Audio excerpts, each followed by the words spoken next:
Sanibonani wey'ngane zakwethu, ake nginibelele phinde futhi nginamukele kuyona i-channel ehamba phambili Radio Inkezi. Lami igama ngumfazi Ntuthu Ngakhumalo bathi iLaspo namagumede. Ngane kwethu-ke bakuthi mhlawumbe usemusha kuleli khasi ngizophinda ngicela nje ukuthi uyasubscribe, ungakhohlwa ukukhomenta nokulike nokushare, okuyikhona okukhulu kunakho konke-ke. Ngane kwethu Mshubelo Ayanda Tamara Mzimelo oneminyaka engu-25 osezakhela udumo ezinkulumo ezigxeka abanye abantu besifazane ku-TikTok, ngaphandle kokuthi sekhona esebabuye namahlazi akhe okuqala ukudala njengoba sokusabalela amavidiyo akhe efequza embhedeni nendoda endala ePakistani ukuthiba uTamara nengane nayo.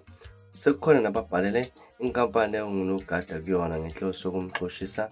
Kwenzeka lokhu nje sekunomajonga nomaskanda sebanikele ngezizumbulu zemali kanye nenhloso yokumthengela imoto eyipholo eseyagada futhi uthengelwe umacece wefoni ibiza u-36,000. Kule ncwadi ethunyelwe ba-TRSS Security ibhale kanjena: I'm writing to bring you attention in matter of concern regarding one of your employees, Ayanda Mzimela, also known as Tamara, ku TikTok or social media.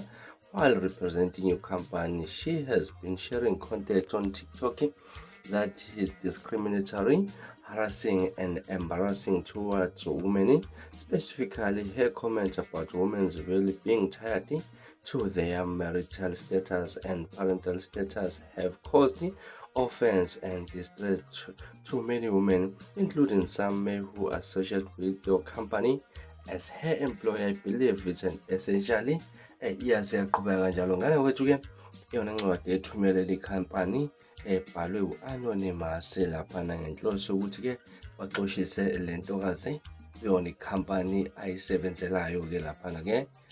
Ngane yakwethu, ngakuthini mhlawumbe kwakuphawula mayelana nokuzama ukuxoshisa le ntokazi? Mhlawumbe ukubona kuyinto e-right ukuthi mhlawumbe bamrapele emsebenzini ukuze axoshe, kanye mhlawumbe engathi isibathathe ngamawala kunomona phakathi. Ake sivele hlane comment section ke ngizwe mina olakhuvo ngalolu daba. Mina ngilasibona ingane zakwethu engiphuma njena kodwa ngiyathembisa ukuthi ngiyabuya futhi nezinye izindaba ezilandelayo kwivideo elandelayo. Yes, senkezweni.